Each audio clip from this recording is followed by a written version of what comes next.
بسم الله الرحمن الرحيم.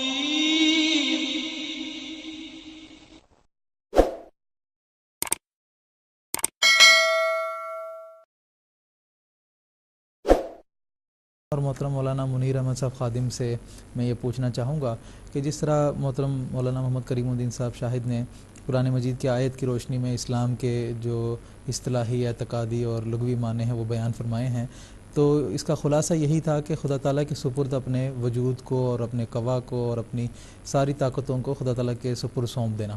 حضرت مسیح علیہ السلام نے جو سورۃ البقرہ کی آیت محترم مولانا صاحب نے پیش فرمائی ہے، اس میں انسان کی 3 مختلف درجوں کا ذکر فرمایا ہے، جس میں ترقی کرتے کرتے انسان خدا تعالیٰ کے سپرد ہو جاتا ہے اور کامل طور پر خدا تعالیٰ کے حضور اپنے آپ کو سونپ دیتا ہے۔ تو ان درجوں کے حوالے سے میں آپ سے تفصیل جاننا چاہوں گا۔ جی ہاں، حضرت مسیح موعود علیہ الصلاۃ والسلام نے یہ بات بیان فرمائی ہے کہ جب کوئی مسلمان ہوتا ہے اور اسلام کی حقیقت کا جامہ پہن لیتا ہے تو اس وقت ترقی کرتے کرتے 3 طرح کے مدارج اللہ تعالیٰ اس کو عطا فرماتا ہے۔ تو یہ جو حضرت اقدس مسیح موعود علیہ الصلاۃ والسلام نے بیان فرمایا ہے، میں آپ کے ہی الفاظ میں خلاصے کے طور پر پڑھ کر سنا دیتا ہوں۔ اس آیت کو حضرت اقدس مسیح موعود علیہ الصلاۃ والسلام نے پیش فرمایا، بلا من اسلم وجہہ للہ وہو محسن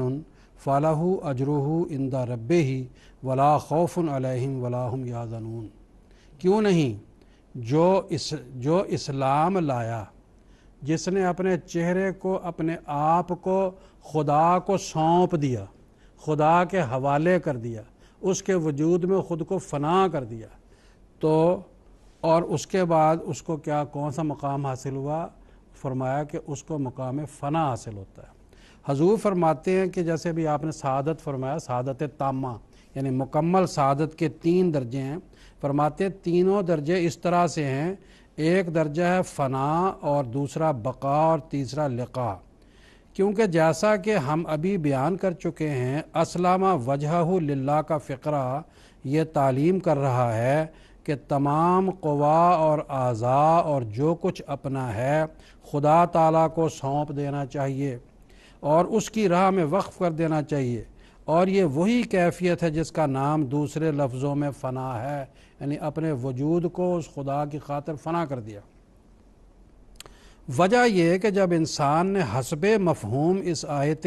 ممدوحہ کے اپنا تمام وجود ما اس کی تمام قوتوں کے خدا تعالیٰ کو سونپ دیا اور اس کی راہ میں وقف کر دیا اور اپنی نفسانی جنبشوں اور سکونوں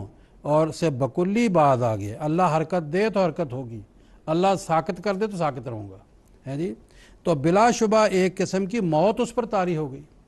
اور اس موت کو اہل تصوف فنا کے نام سے موسوم کرتے ہیں۔ پھر بعد اس کے وہ محسن کا فقرہ مرتبہ بقا کی طرف اشارہ کرتا ہے، کیونکہ جب انسان بعد فنائے اکمل و اتم و سلب جذبات نفسانی الہی جذبہ اور تحریک سے پھر جنبش میں آیا اور بعد منقطع ہو جانے تمام نفسانی حرکات کے پھر ربانی تحریکوں سے پر ہو کر حرکت کرنے لگا، تو یہ وہ حیات ثانی ہے جس کا نام بقا رکھنا چاہیے۔ یعنی پہلے خدا کی خاطر بالکل فنا ہو گیا، اور جب خدا کی خاطر فنا ہو گیا تو اس خدا نے اپنے ہاتھ سے اس کو حرکتیں دینی شروع کی، اپنے ہاتھ سے اس کو ہلانا شروع کیا، تو اس کو ایک نئی زندگی حاصل ہوئی، حیات ثانی حاصل ہوئی، اس حیات کا نام رکھا گیا بقا۔ محسن جو یہ لفظ ابھی مول صاحب نے بھی اس کی تفسیر میں بیان فرمایا کہ حدیث میں آیا ہے کہ حضرت صلی اللہ علیہ وسلم نے اس کی تفسیر بیان کرتے ہوئے فرمایا کہ اس کا مطلب یہ ہے کہ تم اس طریقے سے خدا کی عبادت کرو گویا کہ تم خدا کو دیکھ رہے ہو، اور اگر تمہیں یہ مقام حاصل نہیں ہوا تو کم از کم یہ مقام حاصل کرو کہ وہ تم کو دیکھ رہا ہے۔ تو اس کا مطلب خدا کی نگاہوں میں اور اس کی نظروں میں جو آنے والا ہے اور کہ ہر وقت خدا کی ہاتھ میں آ گیا، وہ محسن کہلایا۔ پھر بعد اس کے یہ فقرات فلہ اجرہ عند ربہ ولا خوف علیہم ولا ہم یحزنون، جو اس بات و ایجاب اجر و نفی و سلب خوف و حزن.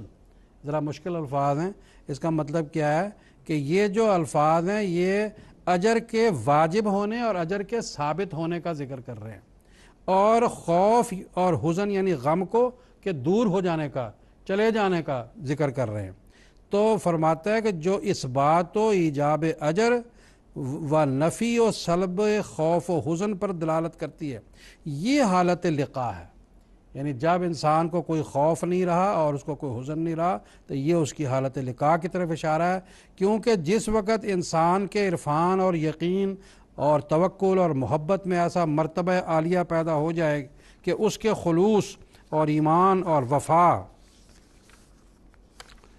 کا اجر اس کی نظر میں وہمی اور خیالی اور ظنی نہ رہے، بلکہ ایسا یقینی اور قطعی اور مشہود اور مری اور محسوس ہو کہ گویا وہ اس کو مل چکا ہے، اور خدا تعالیٰ کے وجود پر ایسا یقین ہو جائے کہ گویا اس کو دیکھ رہا ہے، اور ہر ایک آئندہ کا خوف اس کی نظر سے اٹھ جاوے، اور ہر یک گزشتہ اور موجودہ غم کا نام و نشان نہ رہے، اور ہر یک روحانی تنعم موجود الوقت نظر آوے. تو یہی حالت جو ہر یک قبض اور قدورت سے پاک، اور ہر یک دغدغہ اور شک سے محفوظ، اور ہر یک درد انتظار سے منزہ ہے، لقاء کے نام سے موسوم ہے. یعنی خدا کی ملاقات ہو گئی، پہلے فنا میں آیا، پھر خدا نے خود اس کو باقی کیا، حیات ثانی بخشی، پھر اس کو خدا کی ملاقات نصیب ہو گئی. یہ سعادت تامہ کا تیسرا درجہ. فرمایا اور اس مرتبہ لقاء پر محسن کا لفظ جو آیت میں موجود ہے نہایت صراحت سے دلالت کر رہا ہے، کیونکہ احسان حسب تشریح نبی صلی اللہ علیہ وسلم اسی حالت کاملہ کا نام ہے کہ جب انسان اپنی پرستش کی حالت میں خدا تعالیٰ سے ایسا تعلق پیدا کرے کہ گویا اس کو دیکھ رہا ہے.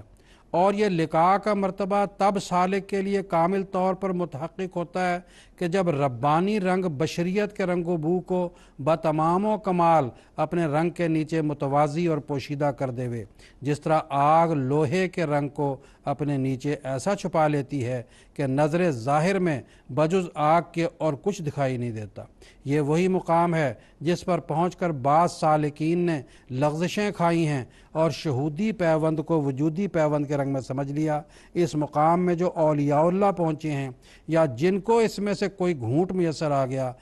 ہے، بعض اہل تصوف نے ان کا نام اطفال اللہ رکھ دیا ہے.